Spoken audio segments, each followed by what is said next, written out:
పరస్త్రీని వివస్త్రని చేశాడు దుశ్శాసనుడు తీసుకొచ్చి దుర్యోధనుడు చెప్తే. అందుకని 100 సోదరులు ఉన్నా, భీష్ముడు ద్రోణుడు మొదలైన గొప్పవాళ్ళంతా తన వెనక ఉన్నా సర్వనాశనం అయిపోయింది కౌరవ కుటుంబం. ఇది చెప్తోంది భారతం.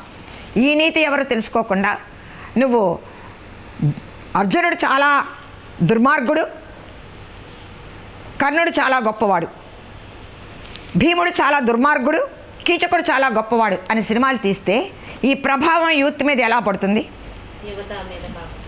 ఒక గొప్ప హీరో, ఆ హీరో పేరు నేను చెప్పను, రాబోతుంది త్వరలో. ఈ సినిమాకి కనెక్షన్ రాబోతుంది, మొన్న వచ్చిన దరిద్రపు సినిమాకి ఇంకో కనెక్షన్ రాబోతుంది. దాంట్లో కర్ణుడిని ఒక గొప్ప నటుడిని పెడుతున్నారు. ఆ నటుడు అంటే వీళ్ళకి ఇష్టం కాబట్టి వీళ్ళందరూ యూత్ చూస్తున్నారు. యూత్ చూసి నిజంగానే అనుకుంటున్నారు. కానీ కర్ణుడు దుర్యోధనుడి పక్క నుండి కర్ణుడు దాన కర్ణుడే, ఒప్పుకుంటాను, చాలా మంచి గుణాలున్నాయి. ఎక్కడ స్త్రీని అవమానపరిచారో అక్కడ వాళ్ళు నాశనమయ్యారు. అది మన రామాయణ భారతాలు చెప్తున్నాయి. నిజమే, రావణాసురుడు గొప్పవాడు, కానీ కర్ణుడు చాలా గొప్పవాడు, దాన కర్ణుడు మొత్తం ఎవరడితే అది ఇస్తాడు. కానీ అతను దుర్యోధనుడిని రెచ్చగొట్టాడు.